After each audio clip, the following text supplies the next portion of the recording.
Adriana, ¿todo bien?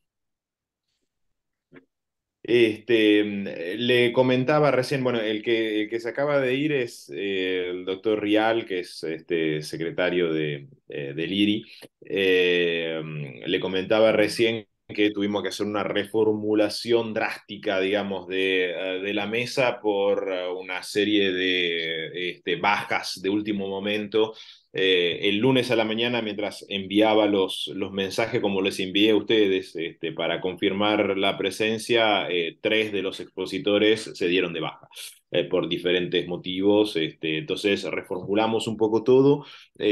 Va a estar Juan Ignacio moderando el encuentro, y vamos a estar exponiendo nosotros una charla, digamos, algo relativamente, más o menos nos conocemos, ustedes dos supongo que se conocen también o se tienen de algún lado, nos conocemos más o menos todos, así que algo que tiene cierta formalidad por estar enmarcado en la UNLP, pero que obviamente es algo que sabemos que podemos hacer lo más relajado posible y relajadas posible.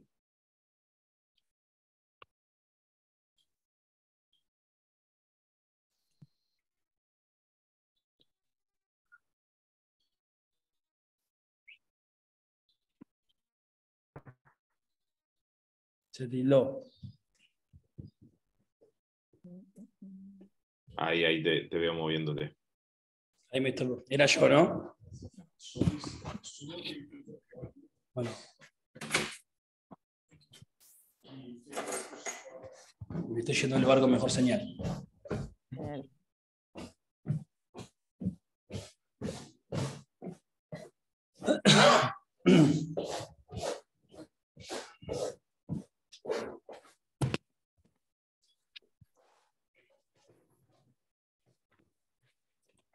Listo.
Eh, Juan Ignacio, no sé cómo querés que hagamos. Cuando Si usted- Cuando ustedes quieran.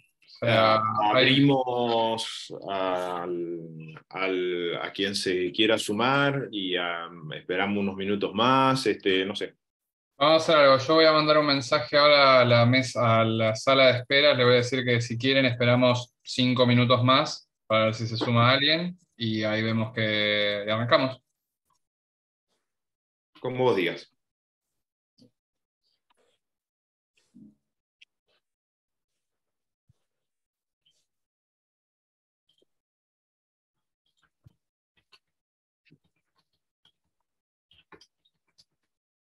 El año pasado, no, el año pasado no, en el congreso pasado hicimos una mesa muy similar, eh, y hubo un discreto éxito. Había unas 20 30 personas conectadas. Ojalá que este año pase lo mismo, y si no, queda de todas maneras grabado para el canal del IRI.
Vamos a abrir la mesa.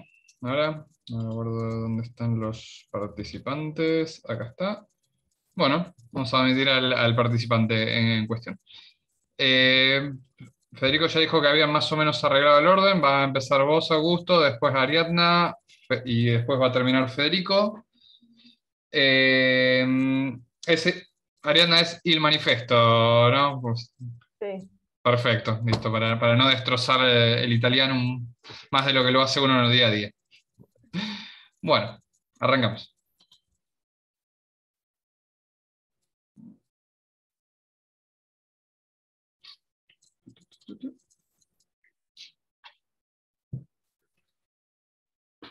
Bueno, bienvenidos a todos. Vamos a dar inicio a esta mesa en el marco del 11º Congreso de Relaciones Internacionales del Instituto de Relaciones Internacionales de la Universidad Nacional de La Plata.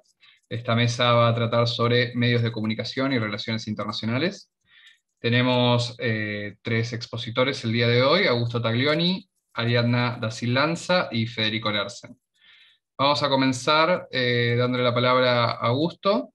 Augusto es periodista, editor de internacionales de la Política Online y en el noticiero internacional de la televisión pública, y escribió su último libro, que es ¿Quién gobierna Brasil? Claves para entender el gobierno de Jair Bolsonaro. Augusto, hablas tuyo. Bueno, ¿cómo están? Gracias por la invitación, gracias Fede, gracias a todos. Estoy con la voz un poco tomada. Es un poco las secuelas de un año intenso, así que cuando me quede sin voz, que va a ser pronto, dejo de hablar. Un poco lo que hablábamos con Fede antes de un poco pensando en la previa, de la dinámica además, era hacer una suerte de análisis, reflexión, mirada más introspectiva de cómo ha sido digamos, la lógica periodismo, medio de comunicación y relaciones internacionales, ¿no? Es un poco bueno, la temática general. Y me parece que digamos, siempre que caemos en estos debates, en estos análisis, en estas reflexiones, generalmente cerca de fin de año, eh, digamos, a mí me hace un poquito de ruido, o me hace un poquito me genera un poco de pudor hacer como una cosa de análisis del periodismo, como si uno fuera, vaya a saber qué cosa. Pero sí me parece interesante navegar por los desafíos, los aciertos y aquellas cosas los defectos, las dificultades, las limitaciones que ya las conocemos, ¿no? Como para arrancar, me parece que es interesante, porque siempre cuando analizamos periodismo, medios de comunicación, relaciones internacionales, geopolítica, etcétera, caemos en el análisis de, bueno, lo mal que se cubre o la poca bola que se le da a determinadas cuestiones de agenda internacional. Y yo creo que este año, después podemos discutir si se hizo bien o mal, o meter en unos debates más finitos, pero me parece que este año la elección en Brasil, sobre todo con Fede y con Dácil estuvimos, bueno, Dácil estuvo ahí en Río de Janeiro haciendo un gran trabajo, con Fede nos encontramos en San Pablo, y la verdad que lo que quedó demostrado en la elección de Brasil, o lo que pasó en Brasil con la cobertura, es que los medios argentinos le dieron la prioridad y el espacio que verdaderamente se merecía la elección en Brasil. Insisto, después podemos discutir matices, podemos discutir formas de abordaje, podemos discutir un montón de cosas, pero lo que no se puede negar es que la enorme mayoría de los medios de comunicación en Argentina, sean masivos, sean empresariales, sean públicos, sean alternativos, decidieron darle el despliegue que se merecía la importancia de la elección. Que yo creo que la elección en Brasil no solamente fue, junto con la de ayer de los Estados Unidos, la más importante del año, al menos de este lado del continente, sino me parece que para América Latina fue la más importante de los últimos 4 años, me parece, y seguramente va a ser la más importante de acá a los próximos. Entonces, el despliegue que se le dio habla bien de la caracterización que los medios de comunicación le hizo de la elección en Brasil. Eso me parece un acierto. Después, claro, los que por ahí seguimos todos los días Brasil hace muchos años y sabemos más las cuestiones, los bastidores, ¿no? Y los entretelones y las cuestiones más finitas, por ahí nos rompe un poco que haya miradas un poco más livianas, ¿no? De algunos periodistas que de repente se convirtieron de un momento para otro en especialistas en Brasil. Pero si nos quejamos de eso, estamos quejándonos o sea, estamos pidiendo mayor profundidad, mayor cobertura y después nos quejamos de la forma de los abordajes. Insisto, me parece que la elección en Brasil mostró, a ver, nunca se había dado en la historia, que me corrijan si estoy equivocado, pero que se haya transmitido en vivo en medios argentinos el debate presidencial en la previa de un balotaje en Brasil, me parece que eso no había pasado nunca. Y hablaba de la importancia de esa elección. Entonces, me parece importante arrancar con los aciertos. ¿Cuántos éramos muchísimos los periodistas que estábamos en Brasil durante las elecciones? En un momento me acuerdo un tuit de Fede en la primera vuelta que decía, debo ser el único periodista argentino que no está en Brasil en este momento. Y creo que sí, Fede era el único que no estaba. El resto estaban todos. Algunos fueron freelance, otros fueron por sus medios, otros renegados porque sus medios no lo mandaban, fueron igual. Bueno, un montón de casos diversos, pero me parece que fue un gran acierto, digamos, darle la impronta y ese despliegue. Los propios colegas brasileños que uno hablaba decían, che, ¿qué onda? ¿Por qué Argentina le está dando tanta importancia? Bueno, y uno le explica, lo deberían saber, pero le explica por qué le estaban dando la importancia que le estaban dando. Y esto me parece importante porque estamos en un contexto de inmediatez, en un contexto en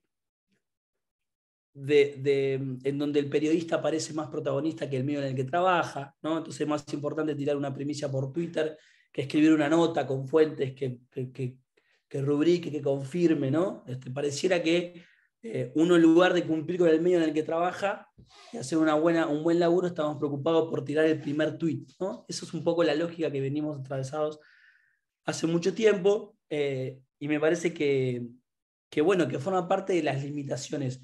Las limitaciones no solamente son de los medios y de las empresas en las que trabajamos, que son enormes, ya lo sabemos. Las empresas, cada uno sabrá en qué condiciones fueron a laburar a Brasil. Digo Brasil porque fue lo más inmediato, digamos. Yo afortunadamente fui por la política online y fui en condiciones perfectas, pero hay otros que no fueron en condiciones tan perfectas. Entonces, digo, las empresas tienen sus limitaciones, tienen sus recortes presupuestarios, tienen sus problemas y ya los conocemos, es la cuestión estructural, sistémica que tienen los medios de comunicación. Pero también los periodistas tenemos nuestras limitaciones para ir a cubrir una elección de todo esto, los y las periodistas. Entonces, me parece que ahí digamos, lograr el desafío de siempre, digamos, ¿no? El desafío de siempre es tratar de, como en el fútbol, ¿no? Los futboleros lo van a entender, futboleros, futboleras. A veces es más importante parar la pelota y tocar a un compañero mejor ubicado que ir acelerado. Bueno, el periodismo me parece, el periodismo político, el periodismo nacional, el periodismo de ciudad y el periodismo internacional, me parece que también tiene que parar un poco a veces la pelota y tratar de pensar un segundo más para dar una mejor información de lo que uno está contando, ¿no? Yo creo que a veces tenemos la limitación y uno se hace cargo también, porque esto es una mirada más introspectiva, no es una cosa de juzgar a nadie ni a nada, sino es una mirada introspectiva. Tenemos que darnos un tiempito más para escribir una buena crónica o escribir una buena información que querramos dar en relación a lo que estamos cubriendo, que salir a las apuradas a comernos muchas veces la curva de informaciones falsas o de cuestiones que tal vez no tenemos del todo chequeadas. Es la vieja escuela, no estoy diciendo nada nuevo, no estoy descubriendo la pólvora, pero me parece que a mí, por lo menos, la sensación que me dejó la cobertura de Brasil es esto, es la enorme importancia del despliegue que se le dio en el conjunto de los medios nacionales a una elección en otro país, que eso era como algo que siempre deseamos en el periodismo, eso es lo que cubrimos internacionales sobre todo, pero pero al mismo tiempo esto, ¿no? A esa buena señal que yo creo que fue eso, me parece que el desafío de siempre es, desde el punto de vista profesional, digo, uno no puede hablar como desde el punto de vista de las empresas, porque no somos empresarios de los medios, no somos dueños, no tenemos por qué pensar como empresarios ni como dueños, pero desde el punto de vista profesional es encontrar la manera de no estar tan apurado, digamos, ¿no? No estar tan apurado para contar, para informar, para decir lo que por ahí, a veces es mejor no decir lo que todos están diciendo para encontrar otra información y encontrar algo nuevo, ¿no? Ese es el desafío siempre de darle un poquito más de calidad, sobre todo cuando hay temas tan amplios como estos, como es una elección o como es una cobertura de estas características. De vuelta en Brasil, yo no sé, Darcy, si vos fuiste en 2018, no lo recuerdo, pero lo que estuvimos en Brasil en 2018, recordamos que el esquema de noticias falsas en Brasil, en las elecciones que ganó Bolsonaro, yo creo que fue como el comienzo de esa maquinaria muy aceitada de distribución constante de noticias falsas. Eso lo vimos en la elección esta también, a punto tal que nos encontrábamos con una campaña de desmentidas de cosas que pueden sonar insólitas, pero que tienen que ver con la idiosincrasia del Brasil, ¿no? Estoy enfocándome mucho en Brasil, porque fue lo que recién estuvimos, pero me parece que tiene que ver con también conocer, cuando uno va a hacer una cobertura, conocer los cuestiones más finitas de la idiosincrasia del lugar a donde uno va, poder hablar el idioma y un montón de cosas que los periodistas también tienen que enroscarse, ¿no? Digamos, si vos sabés que va a haber una elección en Brasil, bueno, enroscate un poco con el idioma, aprendamos a hablarlo y demás. Pero bueno, me parece que para no irme por las ramas y porque ya me está doliendo mucho la garganta y estoy hablando cada vez peor, eh, yo creo que desde el punto de vista del análisis y la reflexión, a mí me deja una buena sensación lo que pasó en Brasil respecto de medios de comunicación, periodismo y relaciones internacionales. Por supuesto, los desafíos ya los conocemos, las limitaciones también, y me parece que hay que trabajar sobre eso sobre todo para darle a los que nos leen, a los que nos escuchan, a los que nos miran una información de calidad que pueda sortear con todos estos vaivenes de la inmediatez, de la locura, de la querer dar una primicia por un tuit o comerse la curva con la enorme cantidad de noticias falsas que uno ve todo el tiempo. Así que me parece por ahí como para arrancar a dar una conversa entre todos los que estamos acá. Perdón por la voz. Bueno, Augusto, muchas gracias. Tómate algo ahora para la garganta y descansale un poco, que además es una herramienta de laburo. Bueno, vamos a continuar con la próxima expositora. Vamos a darle la palabra ahora a Ariadna Silanza. Ella es periodista, trabaja en la sección Mundo de la Agencia Nacional de Noticias Telam, es columnista en Radio El Destape, Caput y FM La Tribu. Colabora en medios como Il Manifesto de Italia, Tiempo Argentino, Revista Nueva Sociedad, entre otros. Ariadna Sil, no sé cómo preferís. Dácil está bien. Perdón. Sí, gracias. No, por favor. Gracias Juan Ignacio, gracias Federico, un gusto escuchar a Augusto también. Y como decía Augusto, ¿no? Esto de que sea una charla, ya que quienes están y puedan meter bocado o quieran preguntar algo. Eh, me trae justamente Augusto un montón de disparadores porque eh, también sin querer detenerme en la crítica, o más bien como reflexiones de cosas que pasaron a partir, por ejemplo, de lo de Brasil, que lo tenemos más fresco justamente. Cito una anécdota para hablar de una problemática que me parece que es actual, todos quienes trabajan en medio lo saben, el tema de las métricas, ¿no? Uno de los portales más leídos de Argentina envió a una persona que no importa el caso, o sea, pero que envió una persona que no era exactamente de la sección de internacionales y que además la persona que fue designada no dialogó con la sección de internacionales, sino que dialogó con el área de las mediciones del medio, o sea, exclusivamente con la parte de las métricas, para ver qué es lo que medía. Entonces vos tenés la doble cuestión, ¿no? Lo que marcaba Augusto, que me parece súper destacable, la importancia y la relevancia que le dieron los medios argentinos eh, a la cobertura de una elección semejante como la de Brasil, y por otro lado también ya los dilemas que introducen, obviamente que esto no es en contra de las métricas en absoluto. Digo que lo llevo como a un ejemplo que quizás es un caso muy extremo de hasta dónde digamos, el criterio periodístico termina subsumido en el criterio de la medición, ¿no? Entonces, creo que es un dilema que nos atraviesa, que permanentemente tenemos como, bueno, o sea, es prioridad también que o sea, nos interesa que nuestro trabajo sea leído, que sea escuchado, que sea visto.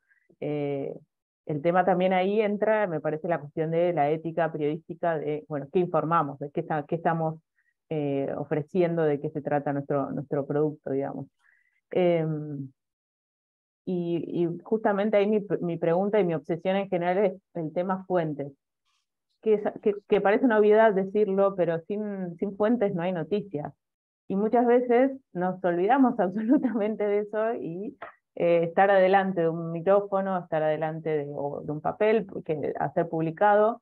eh, para mí una cosa es el trabajo de los analistas, muchas veces, eh, incluso un analista también cita fuentes que quizás son de otro orden, más académicas y demás, otras veces pueden ser consultadas fuentes más como hacemos los periodistas, pero esta cosa de no obviar que para publicar algo tenés que tener fuentes, o sea, no es lo que a mí me parece, lo que yo, no sé, y de nuevo, y volver a, quizás es medio aburrido, pero volver a la idea de, bueno, contrastar fuentes, eh, porque esto bueno, estamos ahora hablando mucho sobre temas fake news, pero muchas veces ni siquiera hace falta que sea una fake o que sea una, eh, una operación o lo que fuera para terminar informando mal. Muchas veces es porque el procedimiento, hay una mala praxis casi del oficio que si vos no tenés fuentes o no contrastaste tus fuentes,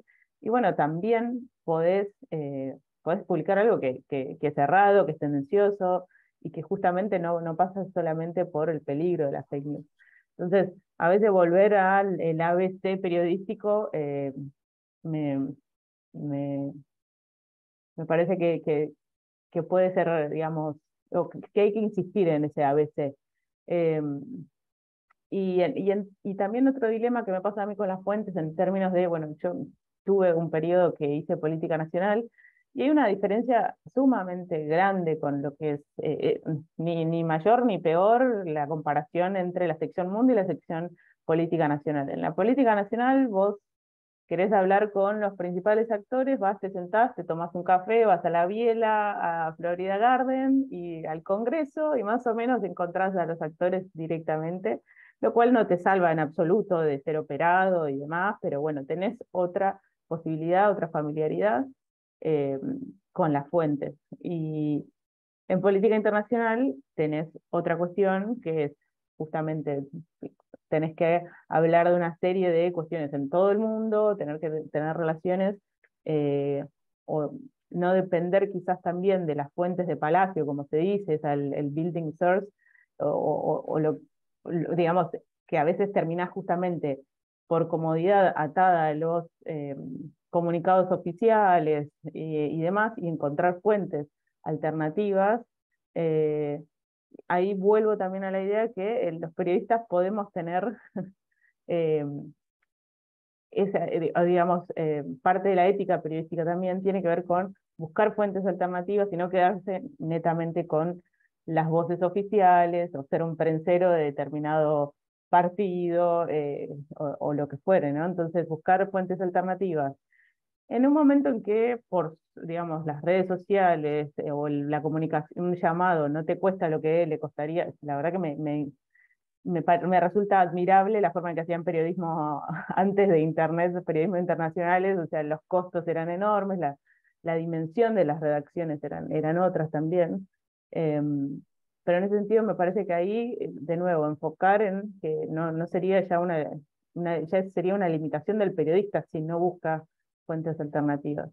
Eh, y me parece que justamente eso, no sé, como que tranquilamente hoy en día puedo tener una fuente en Gaza en este momento, a través de buscar, bueno, busco personas que estén informando sobre el conflicto a través de Twitter, está bien, hay momentos en que los conflictos, por ejemplo, en el caso de Irán particularmente, que es bastante actual, también fue una herramienta muy importante de comunicación, pero también de manipulación. Sabemos que que circula mucha desinformación, entonces ahí también, como decía Augusto, ¿no? Esta cosa de encontrar un límite también al tiempo, porque es lo que motiva que publiquemos, pero a la vez, a veces nos excedemos para eh, nos salteamos varios pasos antes de chequear la información por tener una primicia que en realidad ahí terminás justamente publicando cualquier cosa, y eso ya de nuevo vuelvo a la cuestión de la ética periodística y la mala praxis.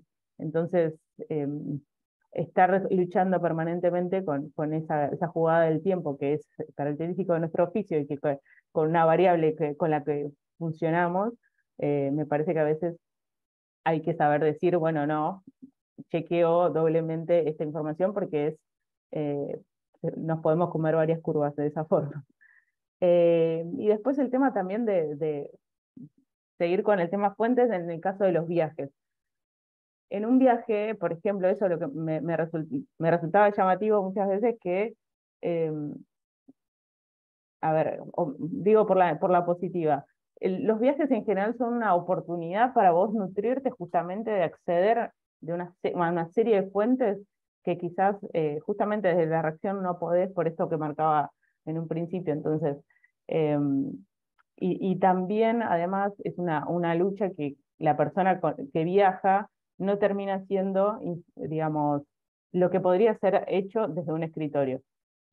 Obviamente que a veces te tenés que, en una cobertura, en el exterior, lo que fuera, tenés que sentarte y obviamente que necesitas hacer vos el análisis porque vos tenés, digamos, el know-how, digamos, la información más fresca del lugar y demás. Muchas veces las redacciones necesitan que la persona que está ahí también haga análisis, pero también a veces esa lucha de decir, bueno, voy a un viaje y querés que estés dentro de un cuarto de hotel, bueno, quizás se puede balancear y eso me parece que es muy bueno cuando uno trabaja en una redacción donde eh, hay un trabajo colectivo. O sea, yo hablo particularmente del caso de Telam, tiene esa particularidad, pero sé que no siempre pasa, pero hay esa cosa de que somos varios en la sección y entonces hay esa posibilidad de vivir la tarea, pero también, no sé, me tocó ir, por ejemplo, en 2018 a cubrir la elección de forma freelance y es otro el desafío y sobre todo porque las coberturas en el exterior requieren también mucho tiempo de logística, entonces, eh, en temas desde papeleo, traslados, lo que fuere, pero digo, es un desafío también en términos de, de, de- que todos los desafíos que te podés encontrar, que no es solamente estar sentado escribiendo, sino que justamente de lidiar en un país que justamente te es ajeno, eh, o no es tu habitual, mejor dicho. Entonces, son algunas de las negociaciones que por ahí hay que dar también con las redacciones. Quizás esto es muy de tras bambalinas, pero me interesa como marcar a veces también como si muchos de acá están interesados en este tema porque les gustaría dedicarse a política internacional, bueno, creo que hay como una disputa que está bueno, que está bueno dar, porque la sección no siempre, primero que en los medios no es la sección más importante en general, salvo algún que otro medio, pero me parece que no, la principal sigue siendo política. eh, entonces a veces uno termina haciendo negociaciones eh, justamente para tener un espacio dentro de los medios, ¿no? Y creo que tenía otra cosa para decir, pero me olvidé, así que si quieren vamos charlando y Bueno, Asil, muchísimas gracias. Y ahora vamos a pasar a nuestro último expositor. Vamos a dar la palabra a Federico Larsen, quien es periodista y magíster en Relaciones Internacionales del IRI. Es corresponsal de medios italianos en América Latina e investiga los vínculos entre comunicación y relaciones internacionales adentro del mismo Instituto de Relaciones Internacionales. Federico. Sí, con esto último que decía Dácil se me ocurría acerca de la importancia que a veces se le da en los medios a lo internacional. Se me ocurría una anécdota. Yo estudié periodismo acá en la Universidad Nacional de La Plata, y recuerdo que en los últimos años había un diario que siempre iba tomando estudiantes de los últimos años, que es el diario El Hoy. Luego fundió, luego volvió a resurgir, una situación bastante peculiar tuvo. Pero en su momento todos intentábamos de alguna manera para poder lograr por lo menos un mínimo sueldo de lo que nos gustaba del periodismo, intentábamos presentar el currículum en el diario Hoy. Y recuerdo que todos los que entraban hacían el mismo camino. Siempre arrancaban por la sección más fácil, que era internacionales. O sea, el primer lugar a donde te mandaban, al primer lugar a donde mandaban a alguien que sin saber ni siquiera cómo escribía, cómo trabajaba, qué sé yo, siempre era la sección de internacionales, y siempre me pareció bastante gráfico, ¿no? Del rol que tiene la sección de internacionales, o que tenía en realidad la sección de internacionales en muchos medios, y que justamente Augusto decía, ¿no? Cómo cambió de alguna manera todo esto en Argentina. También recordaba con lo que decía Augusto otra anécdota, ¿no? Que era la cobertura que hacían los medios argentinos del G20 de Buenos Aires, cuando bajaban, por ejemplo, la delegación china y no sabían cuál era el presidente, ¿no? Y presentaban al que llevaba el paraguas, decían, bueno, ahí está bajando Xi Jinping, y no sabían quién era Xi Jinping directamente, en vivo y en directo. O sea, la falta de formación, ¿no?, en relaciones internacionales, de interés, todo esto, digamos, va de la mano de lo mismo, ¿no? Como siempre fue una sección relativamente dejada de lado para transformarse en los últimos años en algo un poco más, al que se le da quizás un poco más de trascendencia. Y esto lo vemos también en la cantidad de colegas.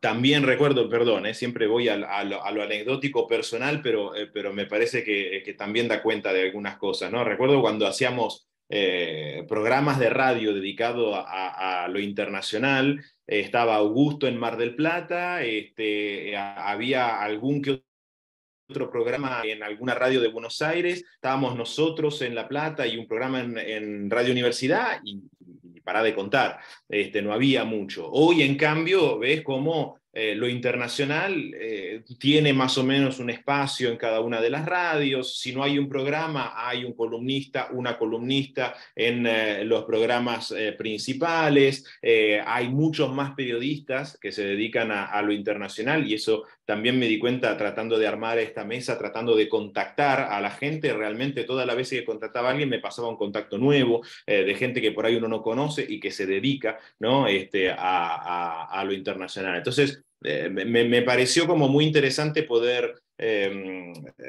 ver también, ¿no?, ese cambio que hubo en el trato que se le dio a las relaciones internacionales en los medios.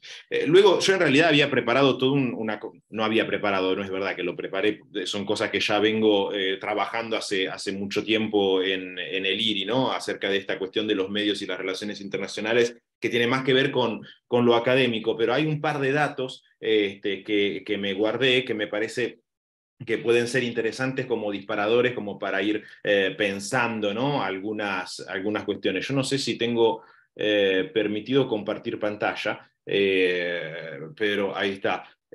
Porque vuelvo a repetir, no es algo que haya preparado exclusivamente para esto, sino que son datos que más o menos tengo, y los voy utilizando porque me parecen realmente muy...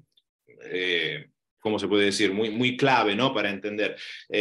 Uno de los trabajos que hice hace no mucho fue ir a buscar cómo desde la academia se trató de estudiar esto, ¿no?, el periodismo internacional. Es decir, si hubo estudios de campo, ¿no?, sobre cómo se cubren las relaciones internacionales en los medios de comunicación. Y me encontré con algunos estudios que me parecen muy interesantes. Este es de 2012, es un estudio sobre 17 países, a donde se pusieron a analizar en los noticieros de televisión cuáles eran los países que más se nombraban, qué era lo que más se trataba de mostrar, ¿no? En los medios de comunicación en el prime time, ¿no? En el momento de mayor audiencia. Hicieron un trabajo muy largo, muy interesante, muy pormenorizado, yo acá lo resumí muy rápidamente, y un poco la pregunta a la que se trataba de responder es ¿qué es noticia? O sea, ¿qué es lo que interesa mostrar en la sección de internacionales, por ejemplo, de un telediario? Y ponían, digamos, una suerte de escalera, ¿no? Acerca de qué es lo más importante o qué se presenta más, ¿no? En estos noticieros. La conclusión a la que llegaban era que, en primer lugar, lo que más es noticia es lo que sucede en la región alrededor del país de emisión, ¿no? En nuestro caso sería claramente América Latina, ¿no? Por eso un poco también responde a lo que decía Augusto sobre Brasil, ¿no? La intensidad con la cual se cubrió la elección en Brasil claramente tiene que ver con que se trata de un evento que tiene un impacto regional muy importante, ¿no? En segundo lugar, las noticias que provienen del país hegemón de la región o del país a donde se está transmitiendo, ¿no? En el caso de América Latina, por lo menos sería, por lo menos por ahora, Estados Unidos, ¿no? El revuelo que está teniendo, por ejemplo, ahora las elecciones en los Estados Unidos de este martes claramente responden también a esto, ¿no?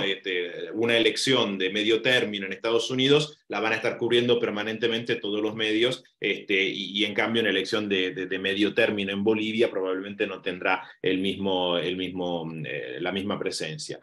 Luego, en tercer lugar, las crisis, ¿no? Particularmente violentas o que llaman la atención por X razón, que pueden ser también por causas naturales, ¿no? Terremotos, situaciones de este tipo, también generan claramente ¿cómo se puede decir? Un halo de noticiabilidad, ¿no? Muy importante en las redacciones, y los lazos culturales, es decir, aquellas noticias que suceden en lugares a donde el país de emisión tiene lazos culturales e históricos importantes. Y en este mismo trabajo, esta tabla me pareció muy, muy interesante porque revierte en parte lo que nosotros a veces pensamos, ¿no? Sobre a dónde se cubre más lo internacional, ¿no? Por ejemplo, según este estudio, el país a donde se cubre más lo internacional es Egipto. Estamos hablando de Egipto del año 2008. ¿Okay? Estamos hablando de un Egipto pre-primaveras árabes, pre todo lo que sabemos que sucedió en Egipto durante los últimos años. Pero en segundo lugar tenemos a Suiza, ¿no? Y los países que quizás están más vinculados a las crisis sistémicas a nivel internacional, en cambio, se encuentran en el fondo, ¿no? Estados Unidos, Japón, Hong Kong, ¿no? Son los países a donde se le da menor relevancia a lo internacional según este estudio. Y acá lo que decíamos, ¿no? Como, por ejemplo, las coberturas acerca de la región tienen una mayor preponderancia, ¿no? En los noticieros. Agarro Brasil, ¿no? Como ejemplo. Si uno agarra Brasil y va a ver qué porcentaje de la cobertura se da a América Latina, por ejemplo, ¿sí? o Sudamérica, estamos alrededor del 31%, ¿no? Solo por debajo de Europa y América del Norte. En el caso de Canadá, por ejemplo, América del Norte es el 62%, es decir, le damos mayor preponderancia a lo que sucede cerca nuestro. Este otro estudio es un poco más viejo, se hizo en 1998 en función de lo que fueron las cumbres que se dieron en esos años de la OMC, de las grandes cumbres a nivel internacional, y se hizo en función de tratar de entender a qué se le daba más importancia, ¿no? en el ámbito informativo a nivel internacional. Y también se pone una suerte de jerarquía, ¿no? En la cobertura de determinados países. Acá Chang hace un análisis que tiene más que ver con lo político, ¿no? El lugar que ocupa cada uno de los países en el mundo. Entonces se dice, los países que se encuentran en el centro del sistema mundo, los países centrales, inmediatamente van a tener una cobertura inmediata sin necesidad de pasar por ulteriores filtros. Los países de la periferia, los de la semiperiferia, en cambio, ¿sí? Pasan por una serie de filtros que tienen que ver con el tipo de evento, con el contexto internacional, que tienen que ver con el interés, ¿no? O el impacto que puede llegar a tener lo que sucede en ese país sobre el sistema internacional, un poco denunciando, ¿no? El hecho de que todo lo que se cubrimos como periodistas en las secciones internacionales siempre pasa por mayores filtros cuando se trata de los países de la periferia y de la semiperiferia. Y después, como último, para no aburrir con los estudios académicos, pero como para dar una idea y también para reflexionar nosotros con lo que hacemos, ¿no? Este último estudio del año 2015 que analiza, ¿no?, cómo son tratadas las noticias que provienen del resto del mundo, ¿no? Entonces, estos autores hacen una serie de críticas, ¿no? Dicen, en primer lugar, las noticias internacionales que se difunden son principalmente parte de las coberturas de medios domésticos. O sea, la mayor fruición, la mayor cantidad de noticias internacionales que nosotros obtenemos son de los medios que nosotros miramos en nuestro país. No vamos a buscar medios que provienen justamente del país de donde viene la noticia para informarnos, ¿no? Eso va automáticamente al segundo punto, a la segunda crítica, es decir, que las noticias internacionales tienden a ser domesticadas. Yo no sé, a Augusto y a Dácil si le pasa, seguramente les debe pasar, cuando los llama a alguna radio, ¿no? Ay, necesito a alguien para hablar de, qué sé yo, las elecciones en los Estados Unidos, ¿no? Una de las preguntas que siempre todo el mundo hace, porque te buscan como el experto, ¿no? Como si uno fuera un gran experto en elecciones de Estados Unidos, ¿no? Y te llaman solamente cuando hay elecciones. Y una de las cuestiones es, bueno, ¿y esto cómo impacta en la Argentina? Es decir, lo primero que siempre se hace es domesticar la noticia internacional, ¿no? ¿Cómo la como yo? ¿Cómo la puedo entender yo y muchas veces no tiene impacto la noticia internacional o directo, o no lo podemos ver en una conversación telefónica en el momento. Pero esta cuestión de la domesticación de la noticia internacional es clásica, sucede en todo el mundo. Y el otro gran problema que se encuentra en este estudio es que la mayoría de las noticias internacionales son en realidad un recorte de las grandes agencias, ¿no? No necesito mandarlo a Augusto, mandarla a Dácil a Brasil, porque total tengo a Reuters que le compro el servicio de cable y pongo a alguien que no sabe nada de Brasil en jerga se dice picar cables, ¿no? A agarrar los cables y más o menos armar una notita que después va a ir publicada en el diario del lunes. Eso es lo que sucede muchas veces con el periodismo internacional y son las grandes críticas, y nosotros lo sabemos por la práctica, pero claro, hay también estudios, ¿no?, desde la academia que te llevan un poco a analizar eso. Y después, rápidamente, porque había preparado 2000 otras cosas, pero con respecto a lo que decían los chicos, el tema de la confianza, ¿no?, que tenemos a la hora de consumir medios, ¿no?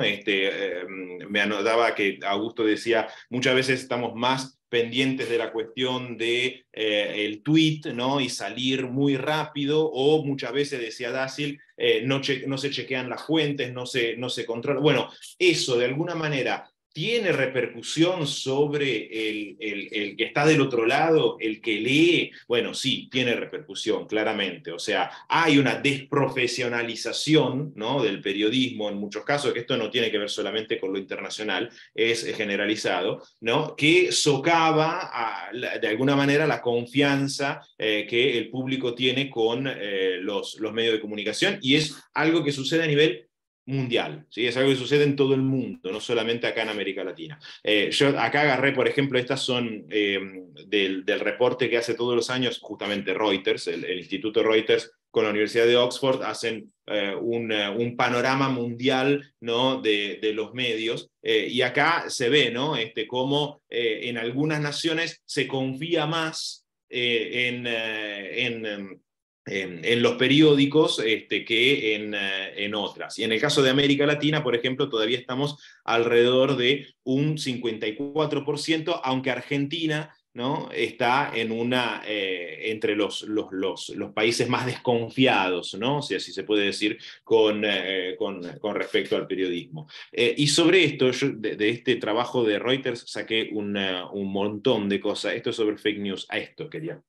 El hecho de cómo cambian también las prácticas, ¿no? A la hora de informarse sobre lo que sucede en el mundo, pero también en nuestro propio país. Esto es tremendo. Yo no tenía el dato, digamos, así duro, y me pareció muy interesante para compartirlo. Es decir, cómo cada vez más se utilizan las redes sociales, los medios sociales, para buscar noticias, para informarse, ¿no? Medios sociales que quizás tienen como objetivo otro tipo de relacionamiento, otro tipo de vínculo, y que sin embargo hoy, ¿no? Por ejemplo, el 57% de los usuarios de Facebook ¿no? usó esa red social para informarse en la última semana, según este trabajo que hace Reuters.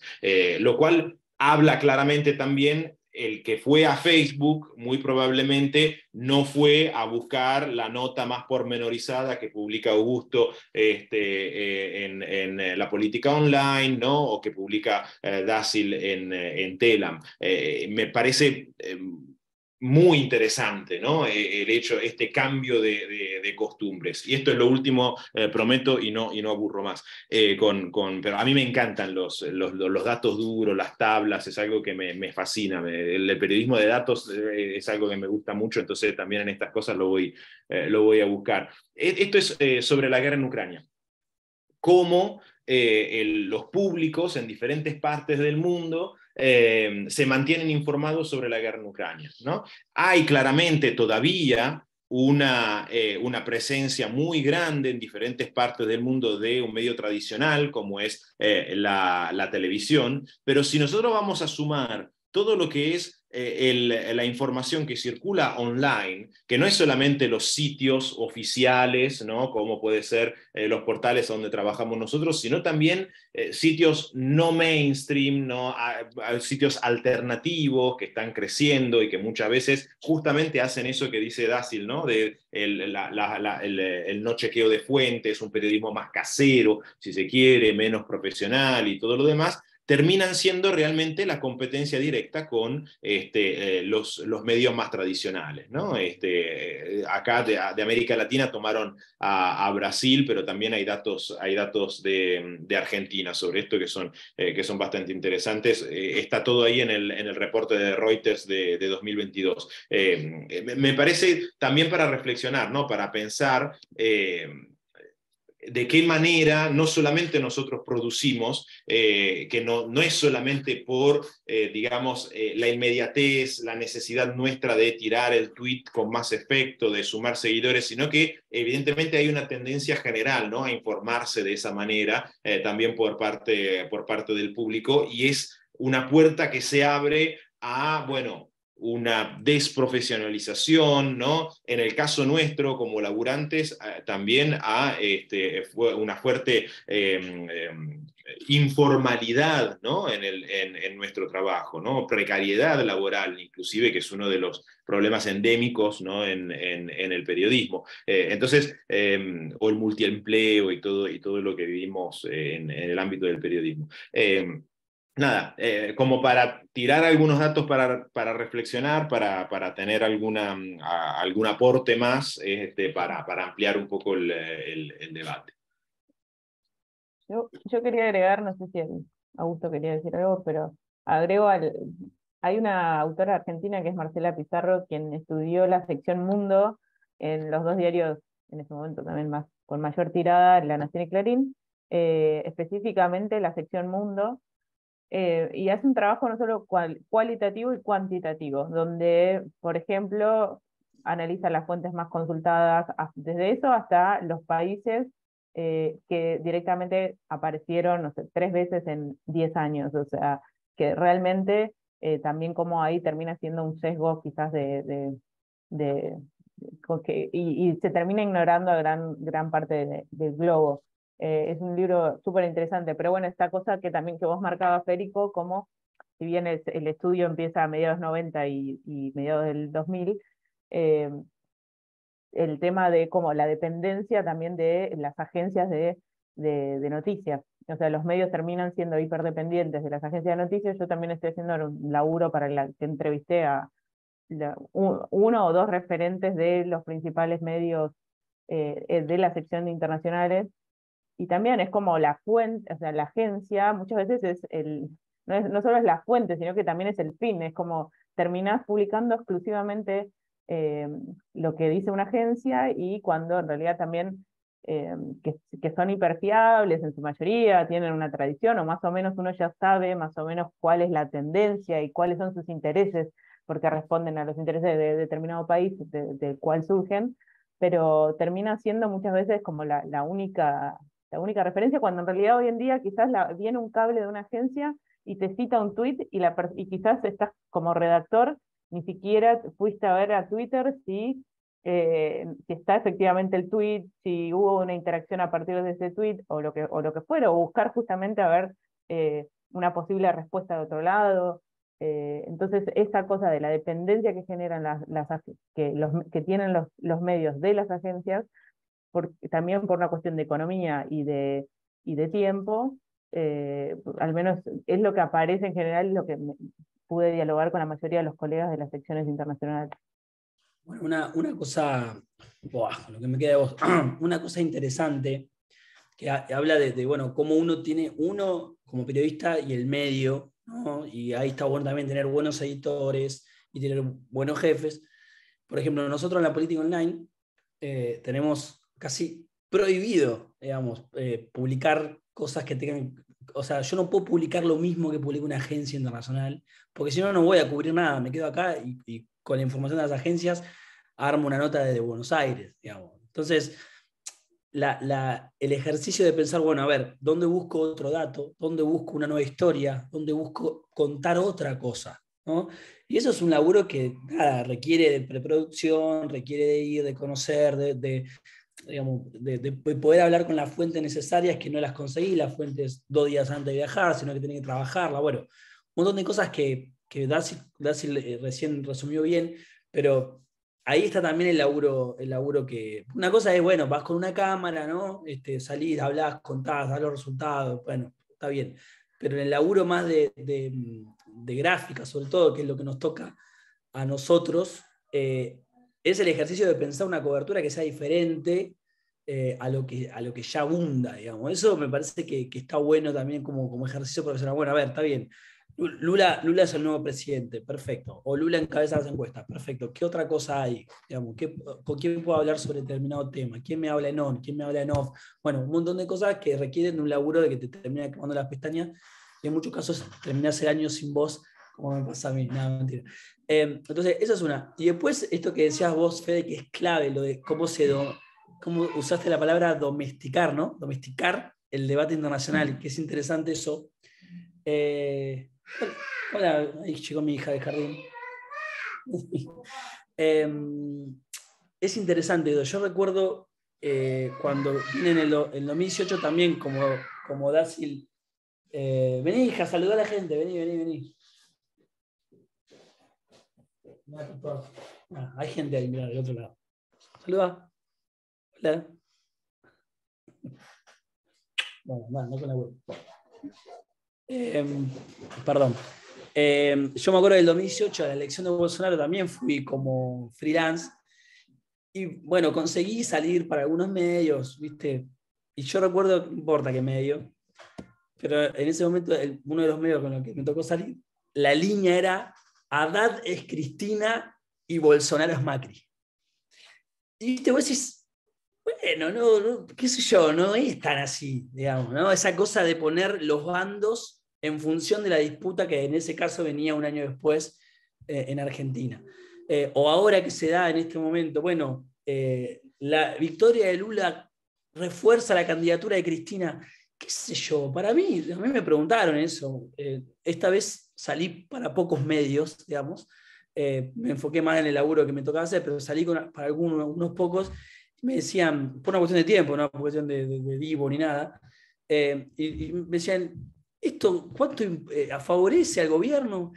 Y mirá, le digo, o sea, si el gobierno no resuelve su problema, por más que Lula venga, haga magia, se ponga caballito a Alberto, a Cristina, no hay posibilidad de que haya un impacto inmediato. Sí puede haber algunas cuestiones de que se acelere las relaciones bilaterales, que se pueda fortalecer alguna cosa de Mercosur, algunas miradas regionales comunes, ¿sí? Eso sí. Ahora, que la victoria de Lula sea sinónimo inmediato de que Cristina va a ser candidata y va a ganar la elección, y no, digamos, nosotros como analistas internacionales o periodistas que seguimos, para no ponernos de la etiqueta de analista que es como demasiado pretenciosa, tenemos que poder salir de esas cosas, de esa mirada binaria y lineal y explicar que no es necesariamente así. Obviamente que Brasil es una potencia, Lula es un liderazgo muy fuerte y lo que pueda pasar con Lula está mirado en Argentina con mucho detenimiento. Pero, a ver, salió hasta Macri a saludar a Lula y ahora recién veía a la gente de la reta hoy diciendo, bueno, la victoria de Lula y la derrota de Bolsonaro y de Trump habla que los extremos no son el camino. Y bueno, o sea, esas cosas que a uno por ahí ya a esta altura medio como que lo saturan la cabeza y lo pone de mal humor, no hay que salir de eso, porque no necesariamente es así. Evidentemente, los medios se construyen a partir de sus audiencias. Evidentemente, por ahí no le sirve a un medio masivo que yo diga, no va a haber un impacto en las elecciones en Argentina y no depende que Cristina o Alberto gane, o Macri o Larreta o el que sea, porque Lula ganó. Bueno, no garpa eso, listo, chao, la bajé, me tengo que retirar. Pero bueno, eso es parte del laburo, es como que tenemos que remar en esa cuestión y decir, bueno, no todo es tan así, sobre todo teniendo lo fresquito de Brasil. Si hay algo que demuestra Brasil es que no todo es lo que parece, digamos, en la política brasileña todo es posible. Lula puede mañana acordar con los que eran aliados de Bolsonaro hace 2 días. Entonces, eso también requiere de mucho laburo. Y después, algo que decía Fede de los medios alternativos, ¿no? Hay de todo, por supuesto. Pero en muchos casos, los que no chequean fuentes, los que mandan fruta y los que tiran cualquier cosa al aire son los medios masivos, los medios que tienen estructura y las empresas, digamos, ¿no? Los que porque no les importa checar la fuente y tiran cualquier gilada, y por eso un día antes éramos muy poquitos de la elección en Brasil los que decíamos que no iba a haber una victoria en primera vuelta de Lula y que probablemente iba a haber segunda vuelta, pero no porque somos unos genios, sino porque seguimos de cerca los temas. Cuando vos te desayunás un día antes de una elección, bueno, vas a decir cualquier cosa. Pero bueno, nada, quería aportar esto, un poco de la reflexión, un poco de la catarsis, y para, bueno, complementar el que laburó de verdad la charla que fue, nosotros quedamos medio que no teníamos todo tan preparado, pero bueno, me parece que está bueno para complementar el debate. Hay otro disparador que me surge también a gusto, que con escenarios tan polarizados como el que pasó en Brasil, pero que seguramente quien haya ido a cubrir en Estados Unidos y demás, esta cosa de cómo dialogar con esos extremos, ¿no? Muchas veces vimos periodistas, incluso de Argentinas, que fueron agredidos, o sea, que la sacaban de determinados lugares y demás. Y no sé, a mí me pasó con bolsonaristas también, que me veían que era argentina y empezaron a decir de todo, que me vuelva a mi país y demás. Pero digo, también el desafío de ir a hablar con gente que por ahí, o sea, a mí, en una de las pocas entrevistas también diálogos con colegas, estando allí, cuando yo estaba allá y salí en radio acá, una pregunta fue, no sé si tuviste tiempo de hablar con algún bolsonarista.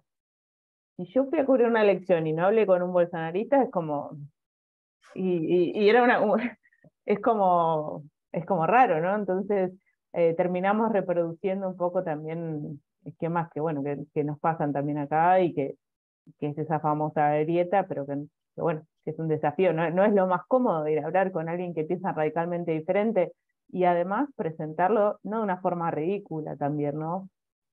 Sino que tratar de entender no implica justificar sus ideas, pero implica informar sobre, bueno, cuál es la lógica de pensamiento de esa persona que me está diciendo que en Argentina, y que repite lo mismo que dice el presidente, que es en Argentina se comen perros, por ejemplo. O sea, bueno, pero y no es una persona, es como, es algo que se repite, entonces, bueno, tratar de entender también eso, o cuando, por ejemplo, Lula dijo lo de eh, que no había hablado con el demonio. Bueno, pero ¿por qué Lula dijo eso? O sea, ¿por qué? Bueno, el desafío en todo caso es contar, ¿no? Como, mirá lo que dice Lula, ¿no? Eso es un meme, que está buenísimo, nos encanta, nos hace reír a todos y bienvenidos los memes. Digo que como periodista internacional, bueno, quizás es explicar, bueno, el contexto en el que se da, por qué dijo eso. Bueno, digo, en escenarios donde hay quizás una otredad, esta es una palabra muy extrema, pero donde sean esos escenarios tan polarizados. Sí, hay un elemento que también yo he podido encontrar, quizás no con estas palabras, pero con muchos colegas que se cubren internacionales. Hay un elemento que es casi pedagógico, ¿no? Que es un elemento, digamos, justamente de contextualizar. Vos estás tratando de hacer entender o de explicar un fenómeno que sucede en determinados contextos, a donde los marcos de referencia, por eso justamente lo domesticar, ¿no? La noticia internacional es fundamentalmente eso, ¿no? Desde el punto de vista cognitivo es generar un marco de referencia para poder entender la noticia, porque no tengo el marco para entender qué es lo que está sucediendo en otro lugar, ¿no? Después obviamente también es un fenómeno muy exagerado, pero el trabajo nuestro muchas veces tiene más que ver con eso, ¿no? Que, como decía Augusto, ¿no? Que contar bueno, el número con el que terminó la elección, el porcentaje o cómo van las encuestas y todo lo demás. Hay un trabajo de entendimiento que es mucho más amplio. También desde lo anecdotario, recuerdo cuando fui a cubrir las noticias, las elecciones en Colombia, el sistema de cómputos era en 2014, creo que fue.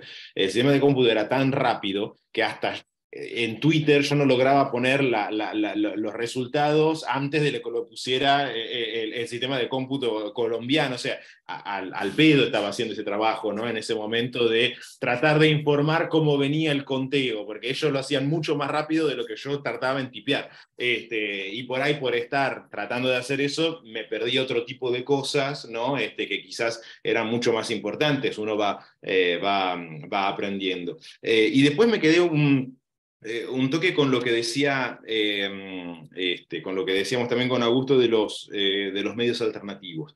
Que quizás yo lo tiré un poco en passant, pero por ahí está bueno pararse un poquitito, porque nosotros hemos trabajado en medios alternativos. Yo he trabajado en medios alternativos durante mucho tiempo, con una perspectiva claramente y todo lo demás, y eso no quita lo profesional que puede llegar a ser una cobertura hecha desde un medio alternativo. Lo que sucede, lo que está sucediendo en este momento, me parece que en este mundo, digamos, de la posverdad, del sesgo de confirmación, de una serie, digamos, de búsquedas que cada cual hace a la hora de informarse, a la hora de buscar, es que se está extendiendo esta idea de que los medios mainstream mienten, lo cual es muy llamativo, digamos, porque quizás desde determinados sectores críticos siempre se ha dicho, los medios alternativos, los medios mainstream mienten porque son la voz de los ricos, son la voz del poder, son la voz de los poderosos y todo lo demás. Ahora son los poderosos los que dicen que los medios mainstream mienten, ¿no?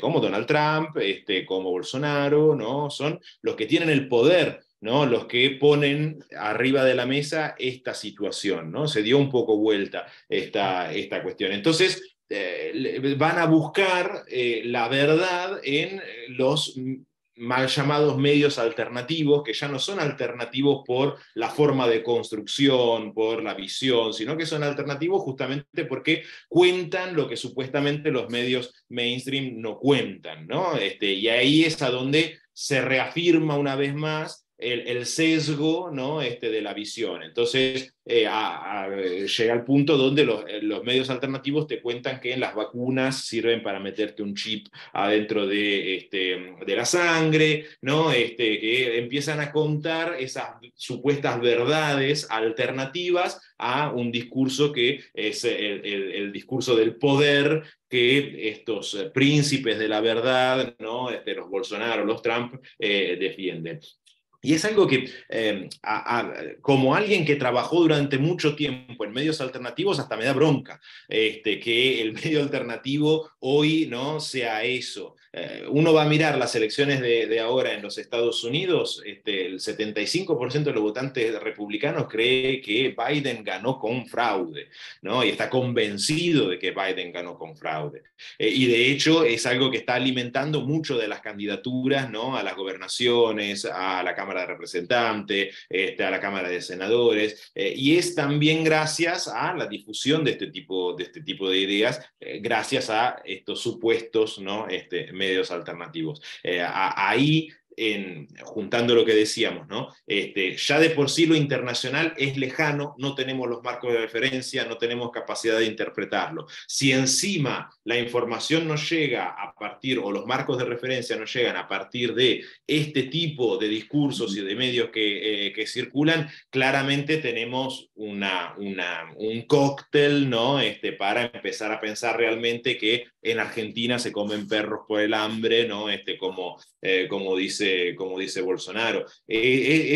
A veces lo pienso y me resulta un poco crítica, digamos, la situación en ese sentido, y peligrosa, ¿no? En muchos casos de cara al futuro. A eso yo siempre voy a lo mismo, ¿no? Pero si a eso le sumo la precarización laboral que vivimos, y que muchas veces para chequear las fuentes, para trabajar, se necesita tiempo, y mucho tiempo, y se necesita dinero para poder sobrevivir, y las redacciones, los medios, muchas veces no apuestan a eso, al periodismo internacional desde esa perspectiva, y claramente tenemos el periodismo internacional que tenemos en muchos casos, ¿no? Tenemos los diarios hoy, ¿no? Que ponen a picar cable a cualquiera, ¿no? Ahí me parece, Augusto, perdón, Fede, que justamente el caso de Brasil fue como un extremo donde se puso en funcionamiento eso, pero o sea, lo pienso en lo que fue las coberturas que hice por ahí en Chile o en Bogotá, cuando fue la elección en Colombia, y quizás no estaba tan aceitado justamente ese mecanismo como acá, que hablaba con cualquier bolsonarista y me decía, a cualquier argumento tenía un video en su WhatsApp o una imagen o algo en su WhatsApp, y les preguntaba si se informaban a través de medios tradicionales, y te decían que ya no, salvo Joven Pan, que es, bueno, particularmente eh, bolsonarista, pero digo, no es un medio tradicional. Y, y también el hecho de eso, ¿no? De que la mayoría consumía ese tipo de información sin verificación. No lo vi tan aceitado por ahí, como decía, en Colombia o en Chile, donde, bueno, sin embargo, empezó también, ¿no? En el caso de Colombia empezó este experimento más de un candidato impulsado mucho a través de redes sociales, también se dio eso, pero bueno, creo que el camino lo trazó un poco en la región Brasil.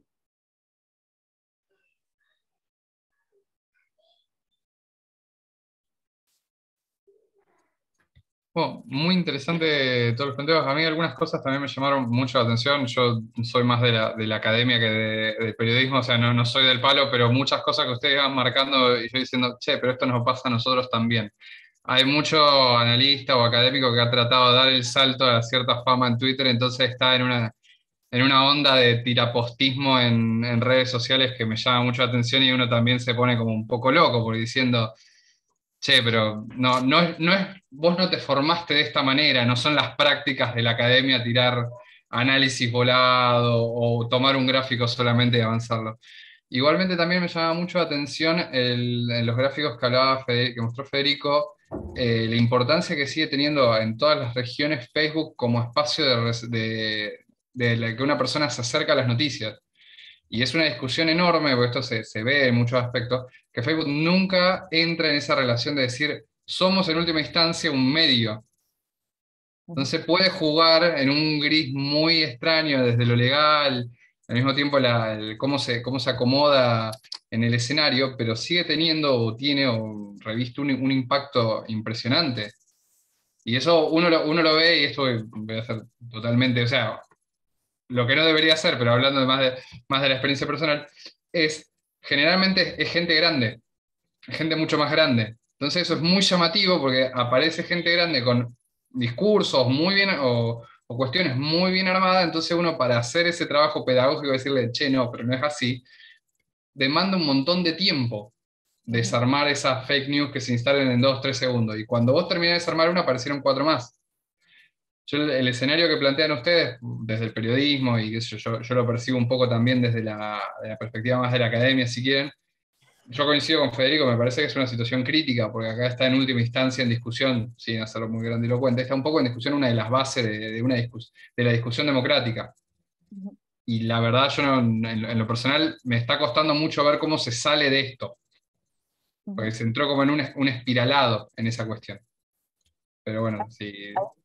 Hay también otra variante que, bueno, acá se dio un poco un debate, si, bueno, un tipo de formato de entrevista, si la persona que entrevista no es periodista, si tiene que repreguntar, etcétera, que más allá de, bueno, del debate acá, lo que en paralelo en Brasil se estaba dando era que el presidente iba a esas entrevistas y se pasaba 5 horas, 4 horas y media, y batiendo récords en ese tipo de programas, y no se sentaba frente a un periodista, que está claro que colegas sin ningún tipo de ética o que ya ni siquiera pueden llamarse periodistas, o sea, eso está claro y es un debate que hay que dar dentro del periodismo, está clarísimo.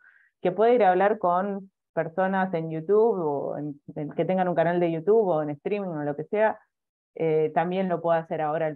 Cuando se da un fenómeno semejante donde un presidente directamente solo recurre a este tipo de entrevistas, salvo después terminó yendo al Jornal Nacional, bueno, el debate, digo, eh, pero es un fenómeno para atender, porque tenía justamente un caso de un presidente que cuestionaba las vacunas y cuestionaba, por ejemplo, el sistema electoral. Entonces, ya no es si la contraofensiva montonera fue o no un éxito, como fue el debate acá, y que no hubo repregunta. Bueno, allá estabas hablando de algo que estaba interviniendo y operando específicamente sobre el accionar de millones de personas en una elección.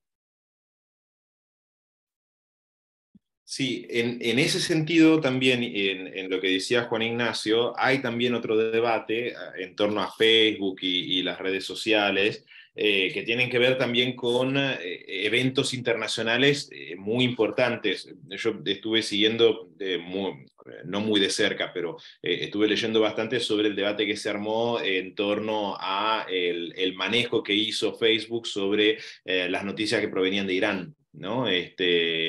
Acerca de toda la serie de manifestaciones que se dieron en el último mes, y a las acusaciones de haber permitido la propagación de fake news, de imágenes falsas, trucadas y todo lo demás. Facebook lo que alegaba era que no tenía moderadores de contenido que hablaran farsi. Lo mismo sucedió con imágenes provenientes de Israel o de Palestina, y que al no tener moderadores que pudieran hablar de corrido o entender, leer en árabe, no hubo ningún tipo de acción, ¿no?, por parte de estas empresas. Entonces, hay a veces también una discusión alrededor de los mecanismos de control, ¿no?, que se establecen. Acá estamos hablando de empresas privadas, pero también hay mecanismos de control que están en pleno debate en este momento desde lo público, ¿no? La forma con la cual, por ejemplo, España decidió dar de baja a el satélite que retransmitía a Hispan TV, ¿no?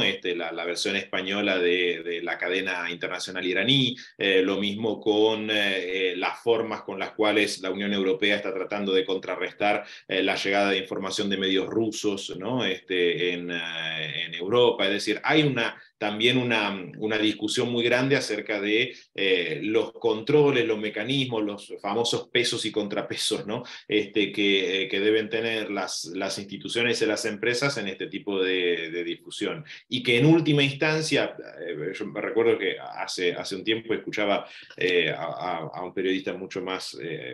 con mucha más experiencia que yo, decir que en última instancia el último eslabón es el periodista, ¿no? Si vos eliminás el periodista profesional, el periodista formado, el tipo que sabe justamente chequear fuentes, sabe trabajar sobre este tipo de cuestiones, y lo sustituís con un algoritmo o lo sustituís con otro tipo de instancias, bueno, claramente ahí el que pierde es el periodismo, ¿no? Y repito, en lo internacional es aún más visible, aún más visible. Quizás en lo nacional uno tiene más herramientas, ¿no? A la hora de poder informarse, de poder analizar.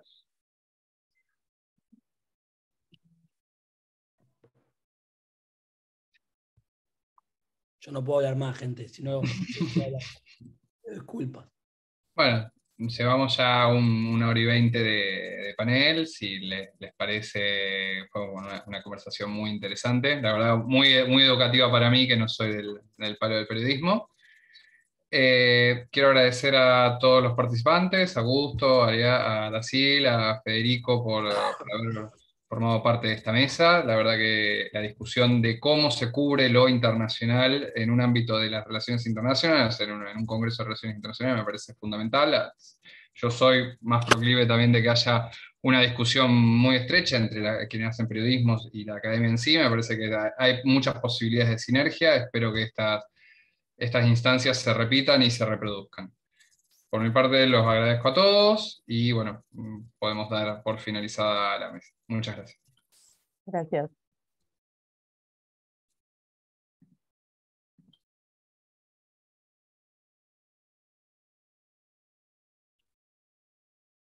Listo, Juan Ignacio. Te agradezco muchísimo por No, por favor. haber Bueno, aceptado la no fue ningún invitación. problema. Y nada, queda el contacto hecho, digamos, por cualquier cosa, estoy a disposición. Dale, Federico, igualmente, para lo que necesites. Un abrazo grande. ¿Qué hacemos nosotros? Salimos y Luego que queda... salimos, yo ahora igual le escribo al doctor Rial que ya concluimos y que queda liberado el canal. Perfecto, listo. Estamos en Gracias. contacto, Federico. Chao, Saludos. chao.